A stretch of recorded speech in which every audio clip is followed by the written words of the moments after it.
Welcome to the Stubborn Love Podcast. I'm your host, Paige Bond. I'm a Gottman and attachment-trained, solution-focused marriage and family therapist.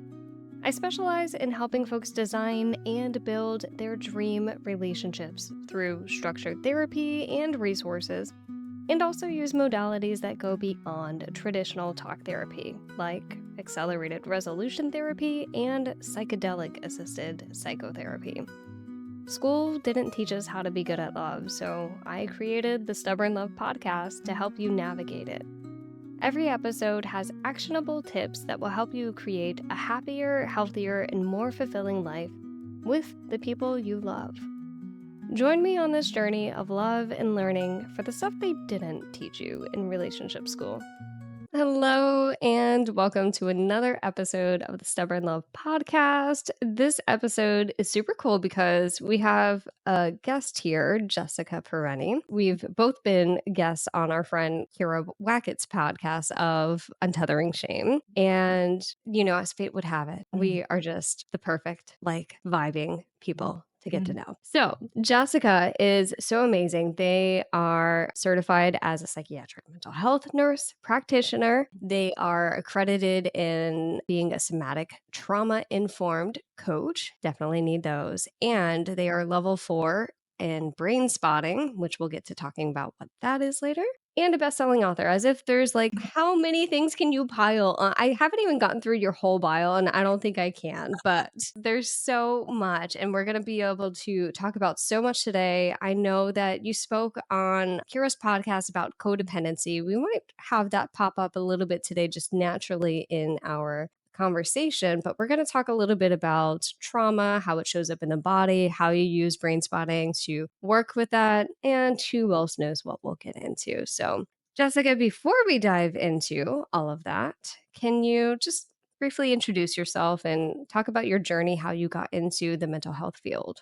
Firstly, Paige, I just want to say thanks for having me. I'm so excited for our discussion today. And hi, everyone. My name is Jess. And like Paige said, I am a psych nurse practitioner, a trauma-informed coach, and a brain spotting provider. So the short of the long answer of how I got into the mental health field is I was a traumatized child, and traumatized people are driven to help other traumatized people. So, I had a fairly challenging upbringing. I have struggled through a lot of grief, a lot of loss, a lot of toxic relationships and friendships and workplaces. And that's where my platform sort of sparked from is, I work a lot with codependency, and we could talk about codependency and my version of it, or you could always refer to any of the other podcasts I've been in, including Kira's, in how I view codependency. But that kind of became my platform. And once I had had multiple, what I would call nervous breakdowns in my 39 years on this earth, but my most recent one was out of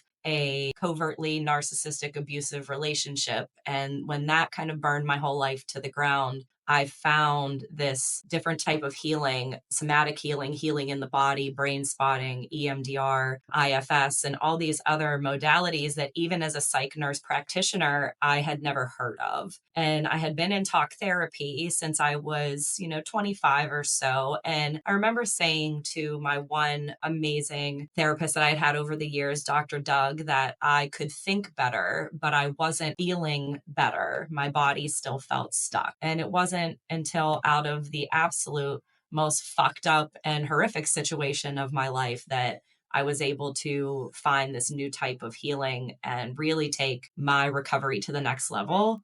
So I do consider myself a recovered codependent. I know that that's probably, a loaded term, or people who are struggling with codependency say, oh, there's no way that you could be recovered. But I really do feel like I'm in a position that I can call the codependency for what it is and stop it before I get stuck in those spirals. So many things to talk about, but I just want to say, what the hell, people saying that you can't be recovered? What's that about? Well, mental health is a business, and so I had experience working for companies that actually didn't want people to graduate from care, right? Because you're the revolving door of keeping the money coming in. So there's just a lot of things that I don't necessarily agree with. But I think when people say, it's like a codependency is an addiction, right? When you're a codependent for life because of of the subconscious drives. Codependency was my addiction, using external things to fill my internal wounds or to make me feel like I had a sense of worth and purpose. That's always there. It's always like, right, lingering in the underpinnings of my life and the way I engage in life. So I think that because it's a subconscious thing that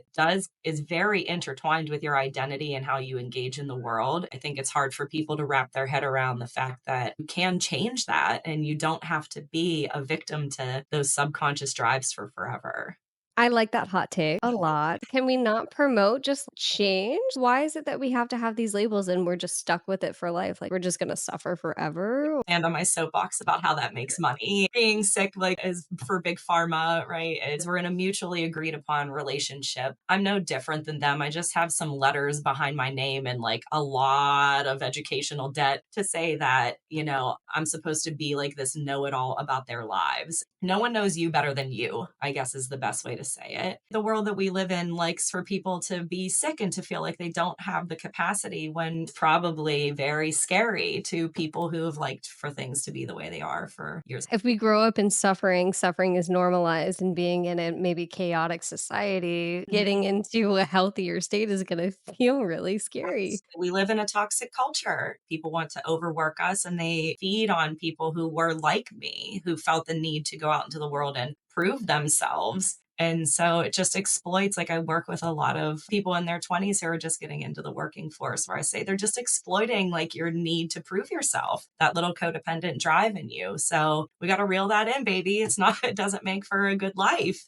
So again, there's our soapbox that we stand on about toxic culture and how it keeps us sick. Yes, we can have many more episodes on that. Right now, you mentioned talking about you had been in talk therapy for quite some time, and I appreciate you sharing your story so vulnerably. And my question is, why are we not promoting more body-based therapies and we're still just in this talk, talk, talk mode?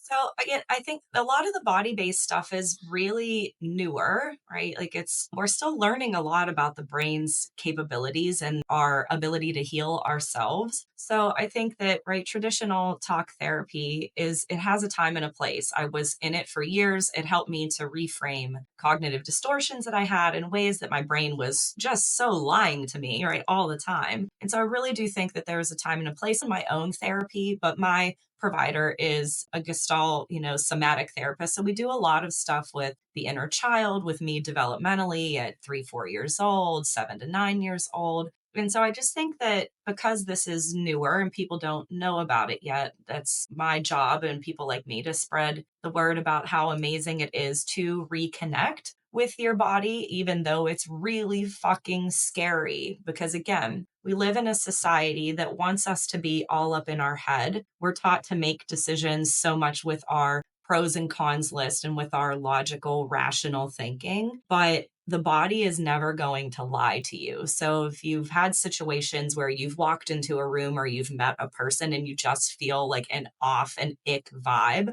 and then you come to find out later down the road that maybe that person is not so nice of a person, right? Your body was giving you all the signs in the beginning, but we are so taught to ignore that and to rationalize everything. So that's more of a conditioned response. Absolutely. I mean, think about children and how expressive they are. Like, they are emotion 100%, right? There's this idea that they get in the way of you being able to engage in life or do something. We become conditioned to very much disconnect ourselves from our bodies and just be little floating heads that kind of go through everyday life, right? I call that like a Could functional. you imagine? Right. But that's how, when I see people, I'm like, oh, or even for myself, I'm like, I'm definitely the floating head today. Right. When you go through these, you get stuck in the everyday monotony of life. And then you wake up one day and it's like 10 years later and you feel like, where the hell has everything gone?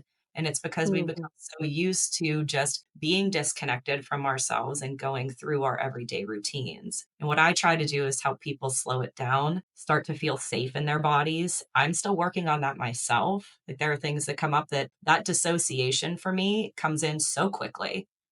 I don't need them every day. I'm actually like, good. I want to be connected to myself. So I help people try to slow it down and get back to that in the safest way that's possible for them. Because it's been very safe for many of us to be disconnected from our bodies. Yeah. I don't know what your training was like, even though we have somewhat similar backgrounds of being in mental health. I come from counseling, you are more of the medical background. I don't know if in your training, if you went over what dissociation was Mhm. or how to identify it. They did not teach us any of that in grad school, which with a lot of the population that we're going to be working with is suffering from that. Don't you think that should be one of the things that we're taught? Exactly. And again, I think it's because when things become so medicalized and pathologized, there's a fear around that, right? Don't get me wrong, diagnoses can be very helpful for certain people who want an answer because, right, if I have some sort of answer, then there's a solution. But for me, and my personal opinion, is when we diagnose and pathologize normal human emotion, you're ostracizing people even more from just feeling. There are so many people that come to me that I say that what you're feeling is normal for what you're going through. Like you're just having feelings and it's okay, right? But that dissociation, to go back to your question, I think it was just a definition, right? In one of the diagnostic criteria of maybe having a manic episode or maybe having a severe dissociative, fugue episode where it's almost like the most extreme case is a woman is being perpetrated on and she feels separated from her body, like she's on the outside looking in of a situation that she is being taken advantage of, right? That's always like a classic example of what it is to be dissociated. And that is how some people experience it. But for me, mine is just a total numbness. Like it's just, I'm so much in my thinking brain that I just stop feeling anything. And I tell you, I'm going to shout out to my therapist, what up, Denise, that she calls me on that shit in session. I've done a lot of work. She And I can will notice it. or we literally sit across to Zoom just like we're doing now, and she'll bring up something from my childhood or encourage me to in a heavy grief or something that we know. And I say, like, I don't think I've even begun to process that. And she'll literally ask me, where did you go? And in my head, I'm like, I'm either relating it, what we're talking about, to a client that I have is always giving us clues. Your body is Mhm. always you clues. When we go into the more thought-based place rather than feeling in the body, that's more of going into trying to problem solve? Yeah, and that's the very left brain, the side of the brain that focuses on problem solving, rational thought. How can I get this done? What can I do to make it stop or go away? But shifting from the more right side, the emotional part of the brain, sometimes the irrational part of the brain, because emotions aren't always rational. So when we shift out of that, that comes back to conditioning. If you have been taught that emotions don't have a place in your life and they make you non productive, they make you, for women, right? They make us crazy or irrational, or we're not as intelligent as a man because we're too emotional, right? You get all these messages that by allowing yourself to be emotional, it's not a good thing. And so we Mm, go straight to the thinking brain because, well, if I can figure out what it is, then I can stop it, resolve it, and whatever. So there is very much, the brain is always scanning for things to fix, both internally and externally. So it is like a natural drive and inclination, but allowing yourself to just catch yourself from going into being a problem solver and just yeah. allowing yourself to sit in whatever emotion is coming up. And it can be very uncomfortable for people. Well, I want to talk about sitting in the emotions in just a second, but I also want to glaze over talking about the numbness that comes up because you even mentioned that how dissociation can feel like nothing's going on in the body. There's nothing there. And sometimes I'll ask the question to my clients of like, how is that emotion showing up for you? Like, what physical sensations do you notice? And they're like, nothing's there. Don't feel anything. All Right. good. Right. So, can you talk about that numbness, how it's so powerful? And yeah, can you just help us understand that place?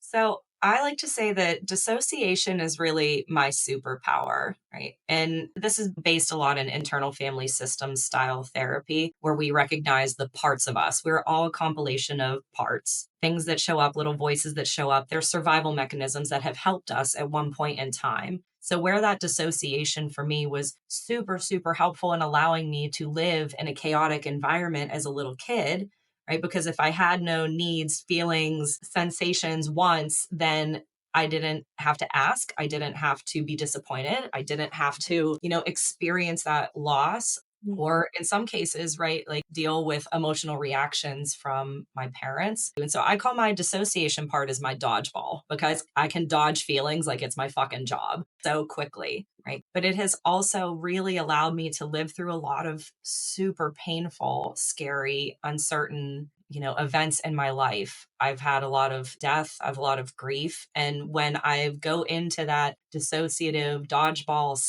filled state, I call that also my nurse brain. It's what made me really good in extreme, like stressful situations, that I could go straight to the thinking brain and numb myself out and do what I needed to do to help someone else, right? So how that they feel nothing. Nothing is still a feeling, right? It allows you to not sit in whatever it is that you're avoiding, right? Where dissociation can happen when you're staying busy or especially when you're sitting still, don't feel anything at all. Yeah, which prevents from sitting with the feeling. Exactly. And how that shows up for me now is, intimately, as I know that the way that you work in with your clients is working through intimacy things. And that has been a big struggle for me as I continue to process some of my own sexual traumas and ways that I have approached intimacy. Because people on the codependency side of the spectrum, a lot of us have used sex as a form of love.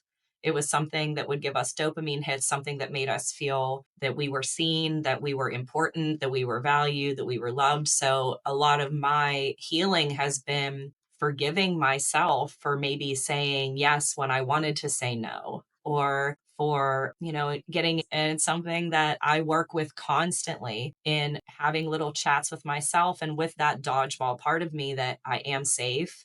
My body is safe. I am making a choice. I am consenting. And then there's my to do list in my head, or my eyes glaze over and everything goes numb. And I'm thinking about some random ass shit, like we're in the process of buying a house. So it's like, what will go in this room and what will fit in this room? It's the most random stuff. And so it can be very frustrating to keep working with that part of you, but there are no bad parts of us. I love my dodgeball.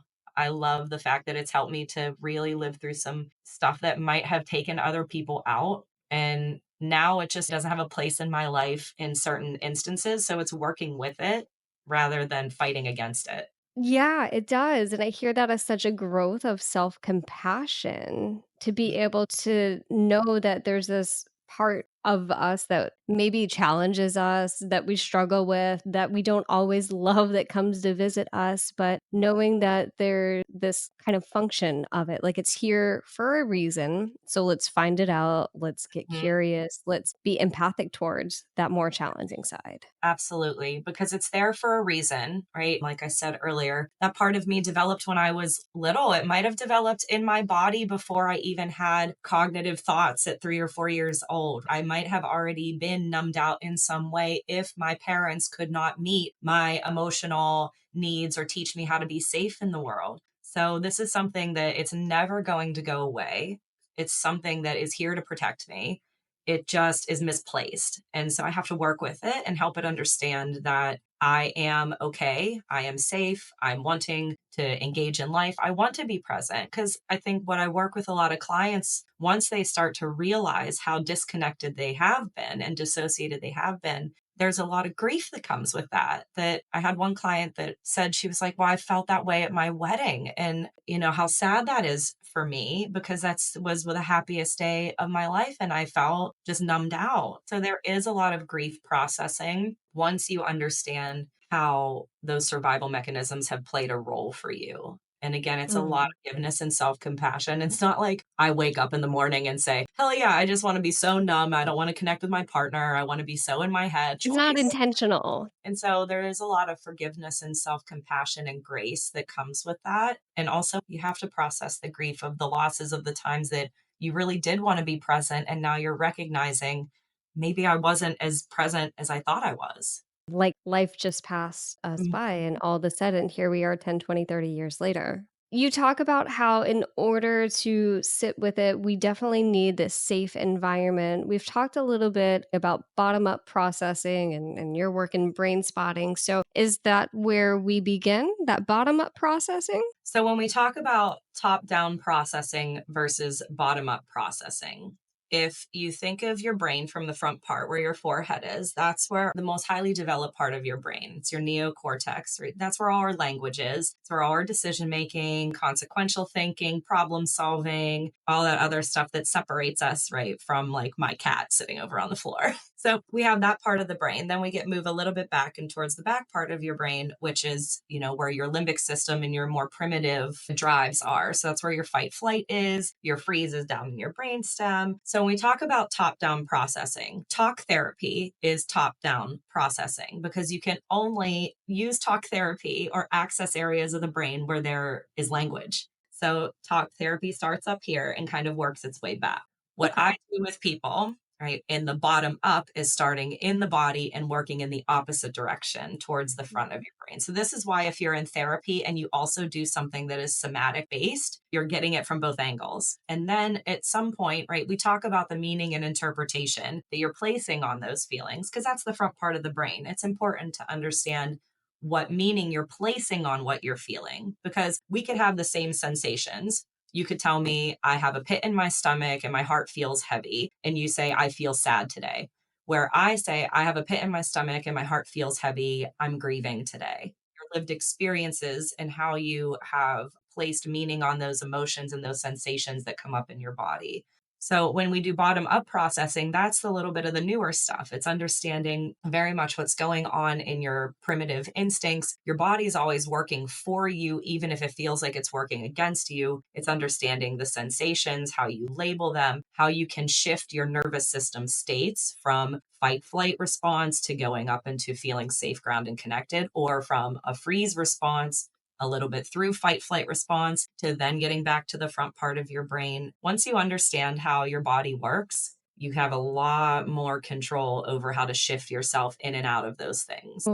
Well, I mean, I know we all could get to Mhm. that point, but I wish so many more people were aware of this and not only staying in this more cognitive place because there's so much more we can access and grow with if we can get in tune with our bodies. Right. So I tell people all the time, if you could think yourself out of a feeling, I wouldn't have a job, right? I Yeah. wouldn't have to go to my own therapy. I would wake up one day and say, I just want to feel happy today and engaged and safe and connected. And it would just happen. But no, I wake up in Mhm. the morning and I feel a little unmotivated. I feel pained. I feel sluggish, right? And so I have to work with how to shift myself out of that because I can. And some mornings I just allow myself to be in it. But the brain is very well designed to avoid anything that is painful, that could hurt you, that could kill you. Our nervous systems are designed for survival and not for happiness. So if feeling emotion is dangerous to your nervous system, it's going to do anything and everything it can to avoid that. Whoa, so many quotable moments from this. Chef's kiss. I hope you're enjoying this episode. I want to take a moment to invite you to sign up for my free attachment dynamics workshop. We have partners use this as a foundation before we get started in relationship therapy. By watching this, you'll learn how to recognize negative communication patterns, understand how power dynamics show up in conflict, and most importantly, discover ways to turn conflict into opportunities for deeper emotional connection. And the best part, this is free for you. Make sure to head to pagebond.com or hit the link in the show notes to access it for free. Now let's get back to the episode.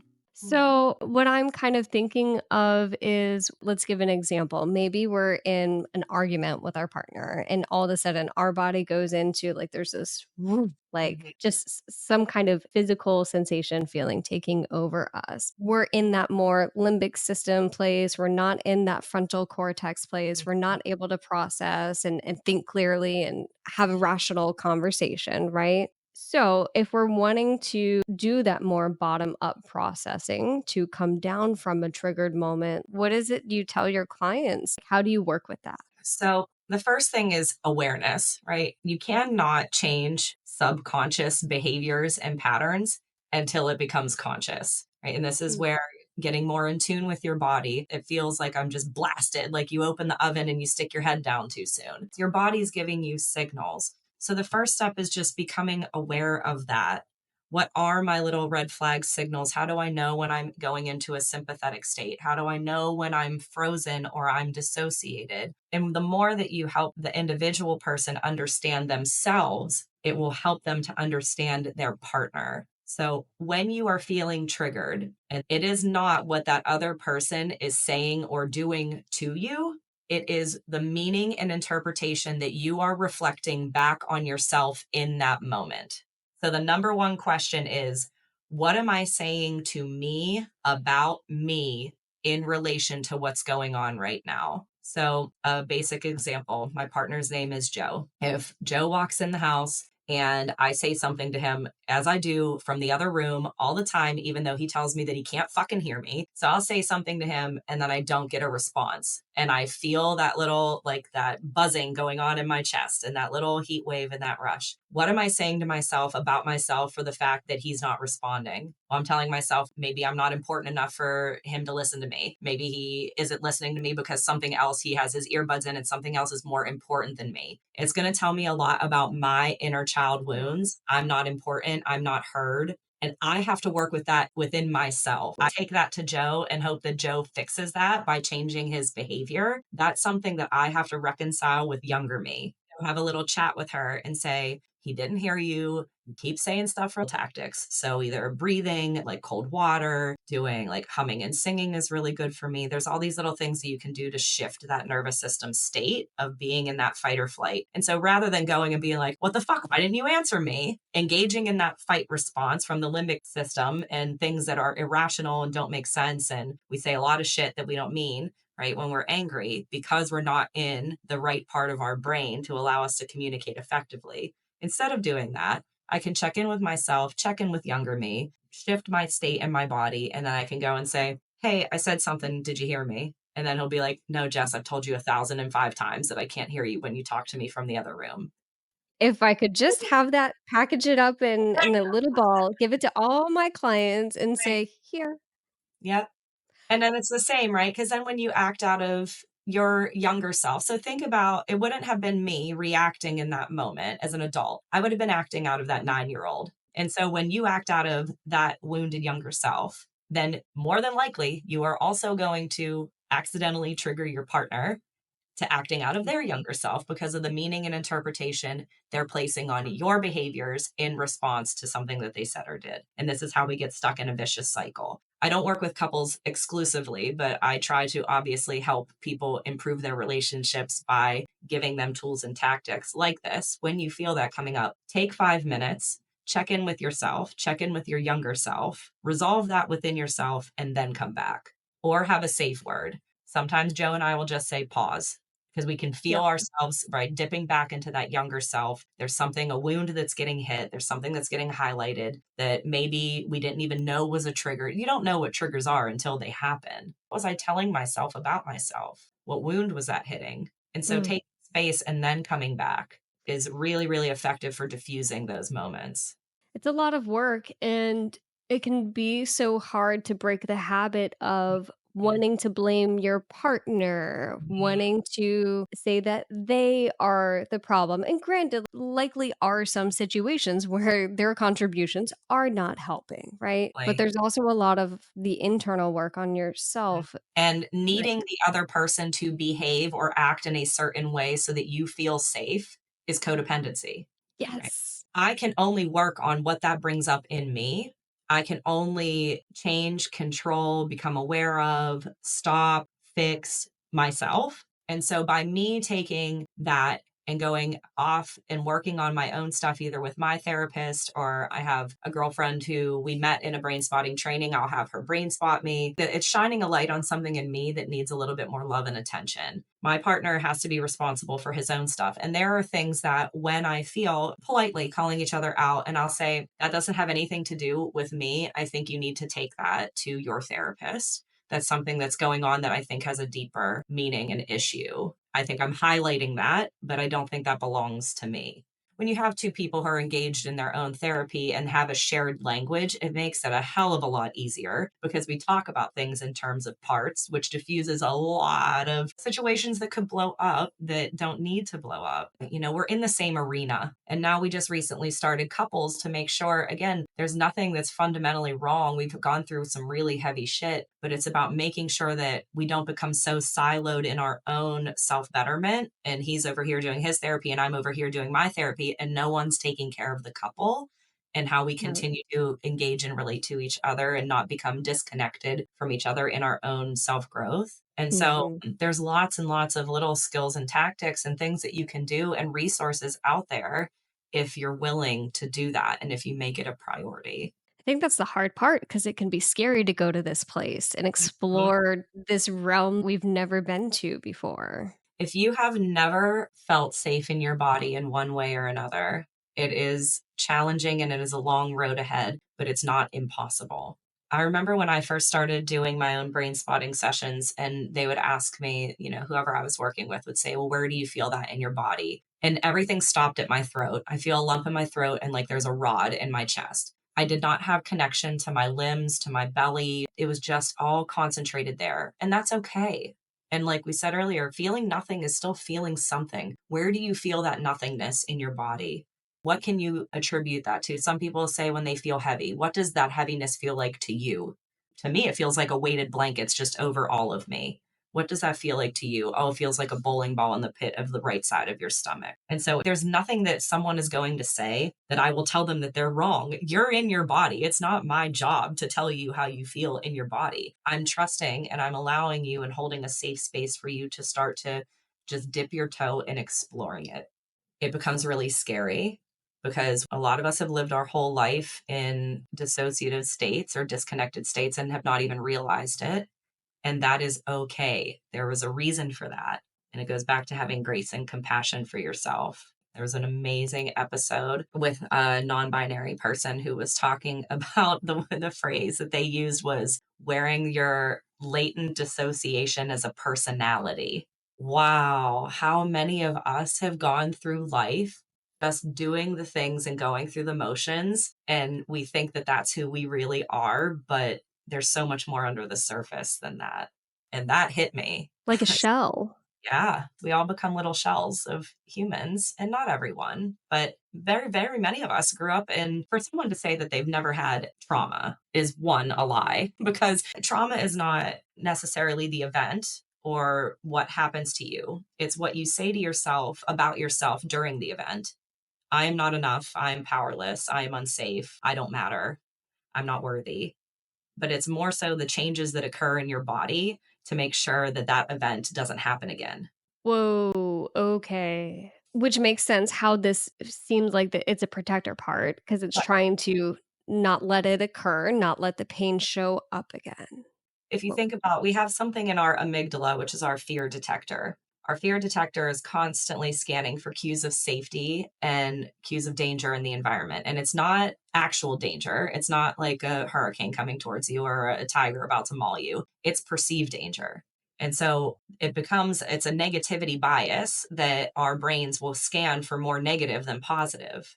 So when you are in situations now, like we're not hunters and gatherers anymore, we are people in the working force. So our dangers now are rejection, confrontation, feelings of failure, feelings in general. It's going to do anything to give you danger side, danger, danger. And then, right, as soon as we feel it, we'll be like, oh my God, whole shit, like that's uncomfortable. I don't like that. And so then we avoid it. If the animal avoids the predator or anything in nature that could eat it, maim it, kill it, whatever, the animal will survive. But these are things that we encounter every day: rejection, criticism, judgment, confrontation. Those are things that are a normal part of being a human being.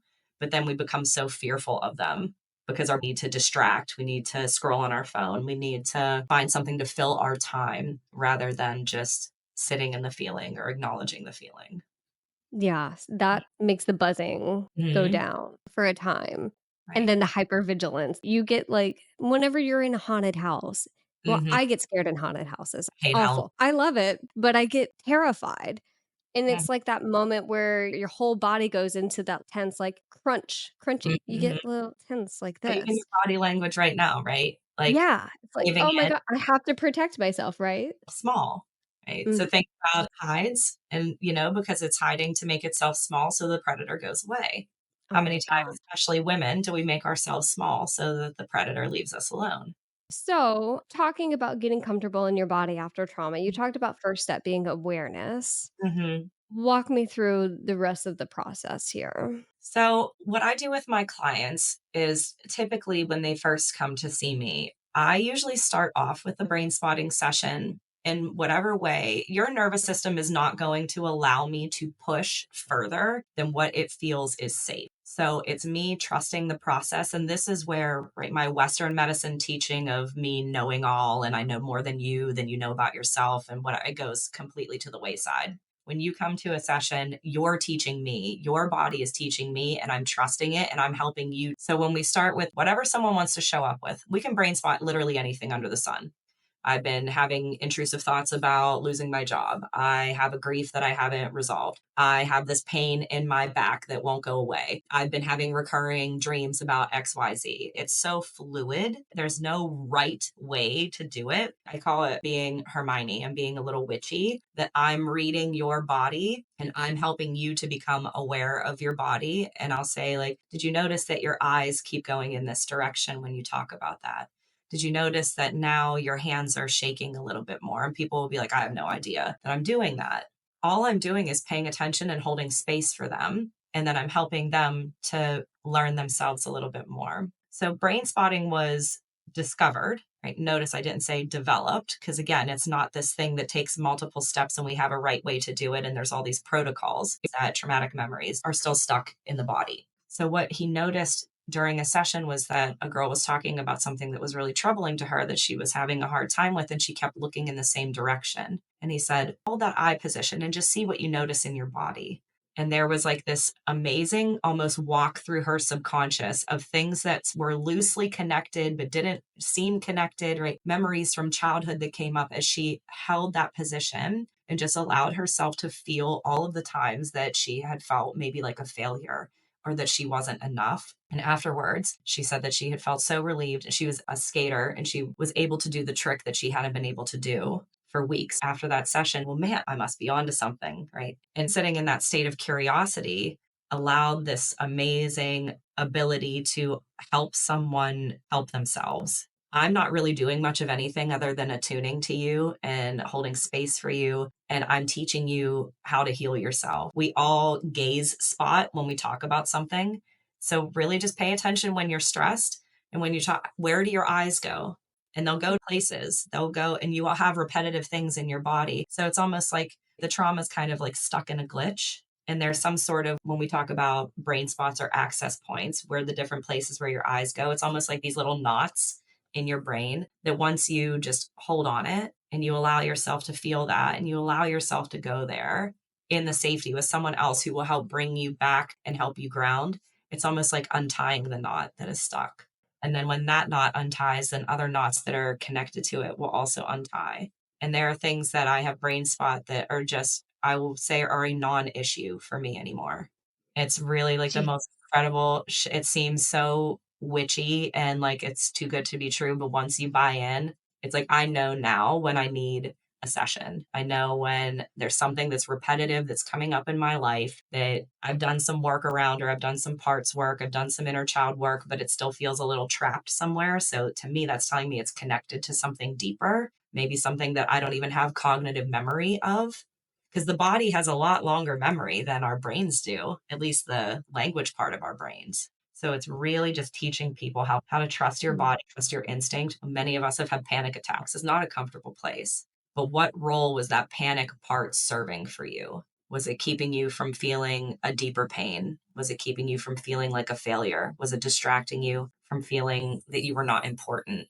Right? So even the things that are uncomfortable in our body are still serving a role.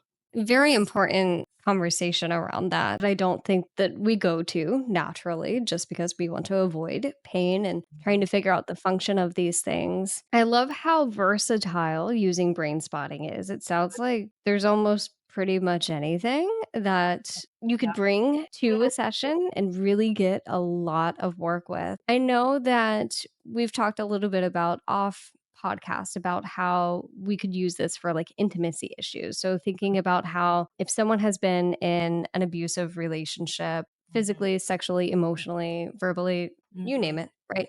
Any of the above or all of the above, and where sex can kind of be like used as this power play where the other person is using it as a form of control. The other person is put in this less than power position. I mean, that sounds like such a hard thing to face head on. Mhm. So I'm wondering like what that process would look like in like do you take baby steps in brain spotting or like how does that even work? So it's about, again, trusting the process. So if I have an agenda for you in a session, then it becomes about me. If someone comes to a session and says, I'm having trouble connecting with my partner, I had this sexual trauma, I was in this abusive relationship, and I'm basically just saying everything that I have said in a session before because I was in a relationship where sex I felt was very much used as a means to control me. There are a lot of times where that dissociation part will come in and they'll say, well, I don't feel anything. And we can still work with that. The thing about brain spotting is it's going to work no matter what. It might not work in the way that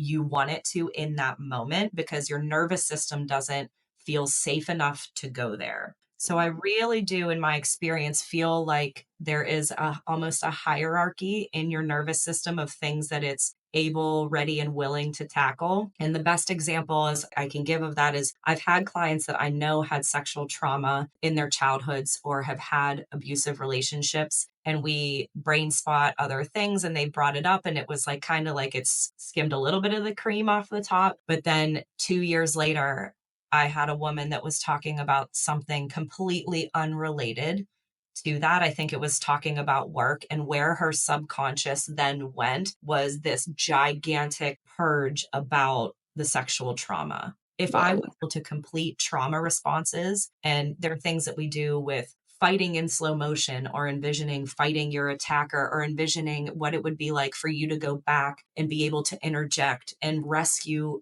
previous you or younger you. So there's a lot of work that we can do with that, but it is a very slow and gradual process for some and not for others. And that's where everyone's nervous system is different. So when you come, I work with we call it the frame. I work with the frame that you bring, and whatever comes out that day is meant to come out. And it's almost Mm. like through your little hierarchy that your body has designated because your body's job is to keep you safe. So it's really about trusting that process.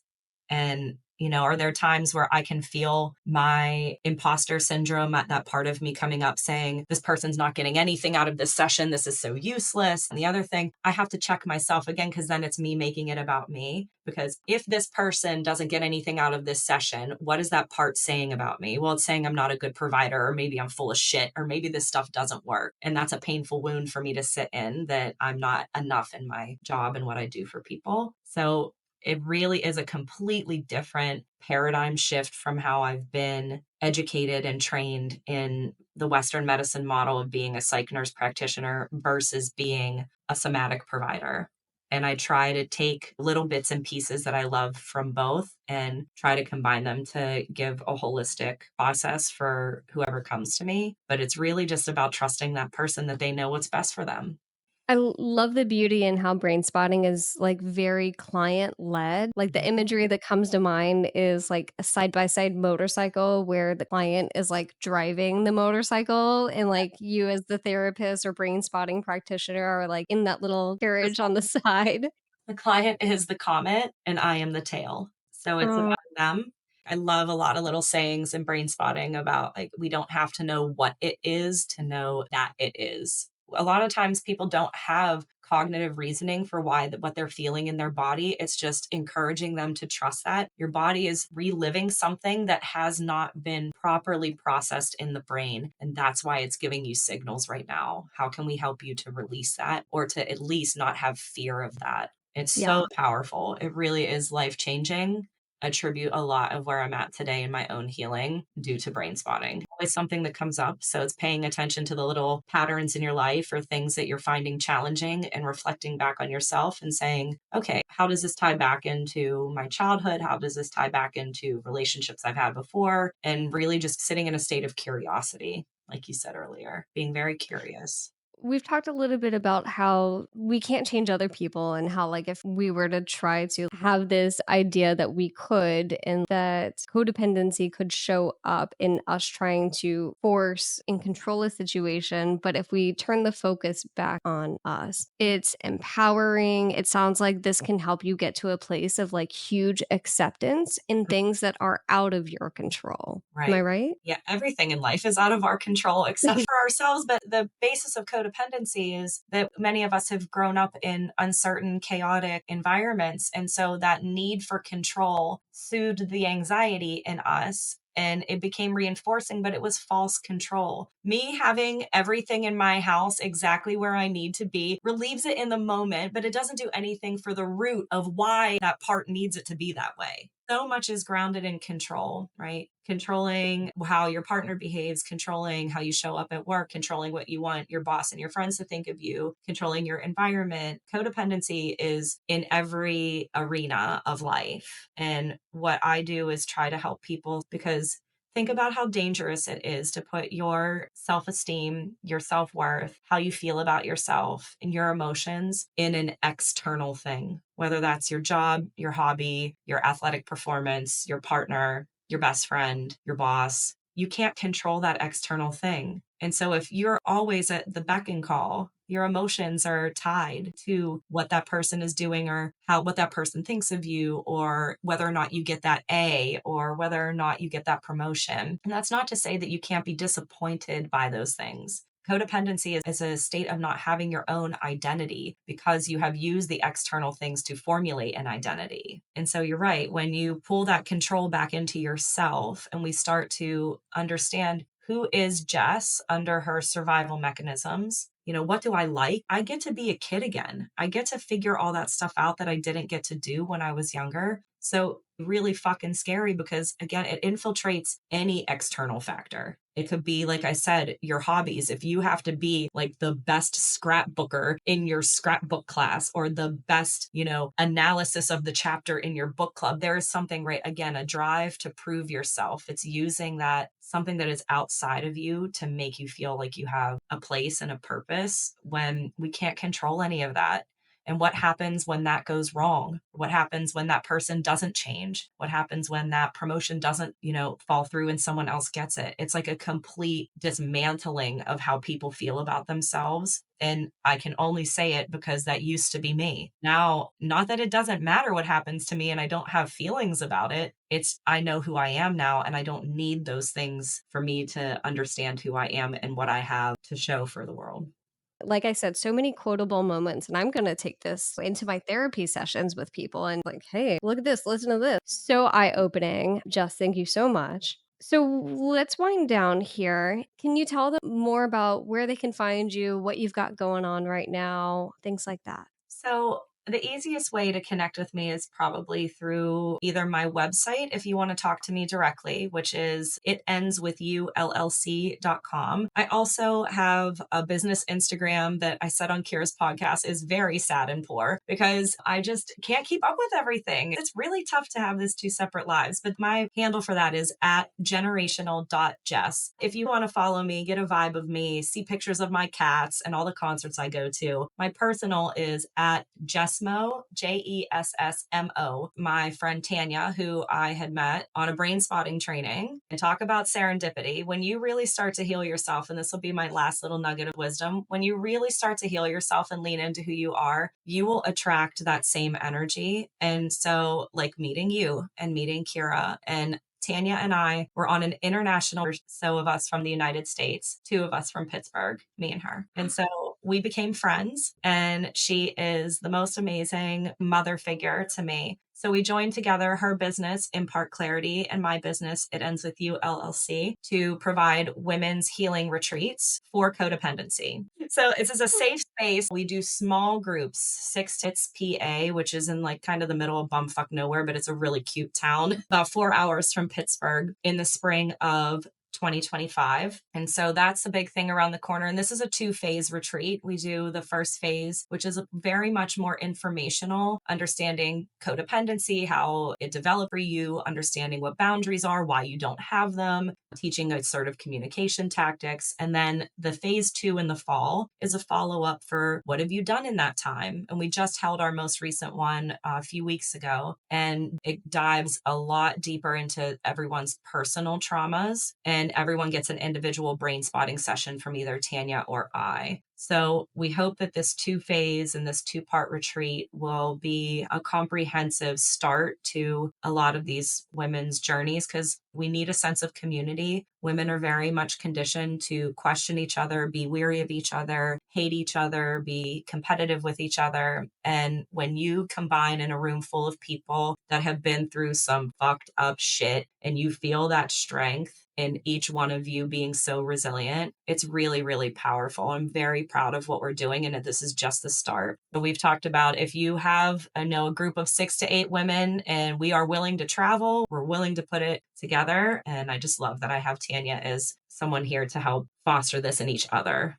Absolutely incredible. Thank you. So I'll make sure to have all the links, where to find you social, where to find you in your business. You had mentioned it too much, and I don't know if I even did. We've talked about so many things on this podcast. But Jess, you're also an author. Can you quickly also talk about your book if we've got some Yes. bookworms? After my abusive relationship, coming up on my 3-year anniversary of being narcissistic abuse free, how I started a lot of my healing was through my now friend, Caroline Strawson, who has her own podcast and is the narcissistic abuse expert. She pulled together a group of women who have all been in narcissistically abusive relationships and have gone through our own difficult childhoods and life experiences. And we did a collaboration book called The Unseen Wounds of Women. My chapter is called Lather, Rinse, Repeat Until You Don't, which outlines my childhood and how my childhood and my relationship with my parents influenced and made me honestly susceptible to someone who is narcissistic and who is an abuser, and tying that all together. And there are very many chapters on from women all over the world, our mothers, and who have gone through their own trials and tribulations. So it's a great piece of insight from a little bit of everything. But thank you for bringing that up. It's something else that I'm very, very proud of. Yes, yes. So I'll make sure to have the link to that if people are wanting to read a little bit more and dive into that realm. So thank you so freaking much. It was great. I feel exhilarated Awesome. now. Again, when you vibe and you vibrate and you find people on your same frequency, it's just been so fun Yep. when you just show up as yourself and you find people that you just are in sync with. It's been a really great conversation. Yeah, you're very welcome. So glad you could join and that we were introduced. And again, another shout out to Kira. Thanks, Thank you Kira. so much. All right, everyone. We will catch you on the next episode. Thank you for listening. And that's a wrap for today's episode of Stubborn Love. I hope you gathered some wisdom to bring into your love life and improve your relationships. If you enjoyed today's chat, don't forget to subscribe and leave a review. That'll help this episode reach even more listeners. If you have any questions or stories you would like me to cover in the future episodes, drop me a message. I love hearing from you. If you need extra support in your relationships, check out how we might be able to work together by hopping on my website at pagebond.com. Until next time, don't let being stubborn keep you from secure love. Catch you in the next episode.